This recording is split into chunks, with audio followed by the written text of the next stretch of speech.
how does a person get into the middle management, or how does one get to manage people? It's typically through by demonstrating excellent individual performance. And the moment one gets promoted into a team management role, I think the first dilemma that happens is that I am no longer in control of my destiny. My performance is actually managed by my team. And while the team may believe that they are being managed by the manager, but really the manager's performance is a lot dependent on the team's performance, right? So from a need perspective, that's the first thinking part that needs to be addressed. I think what needs to be addressed is a clarity of the role and clarity of what are your success factors.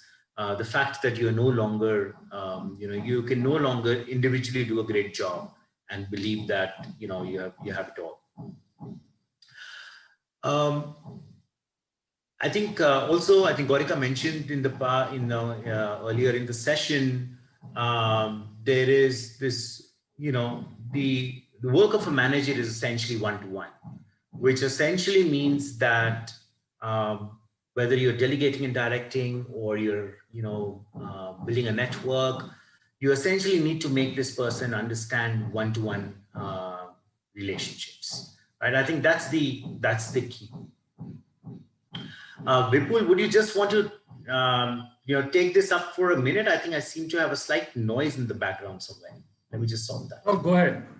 So absolutely. So I think, I think, as you said, I think the biggest sort of, the biggest learning need for a mid manager is how to, they know how to do their own tasks well, but I think a key one is having these career conversations with people. I think if you're certainly responsible for someone's annual performance rating and their objectives, I think then then it's so important to really and it's something that you have to learn, right? It won't be something that you naturally know, is how to have these conversations around objectives, around feedback.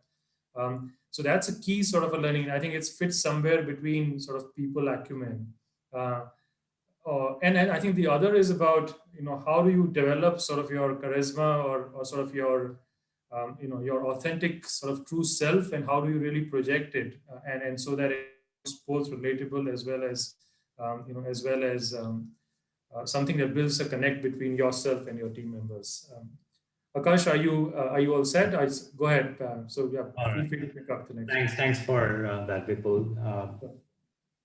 So because the person has come into a managerial role because of individual performance, and now the needs of this role are different, I think the training needs are, can be kind of looked at from three perspectives. How they think, how they feel, and how they behave.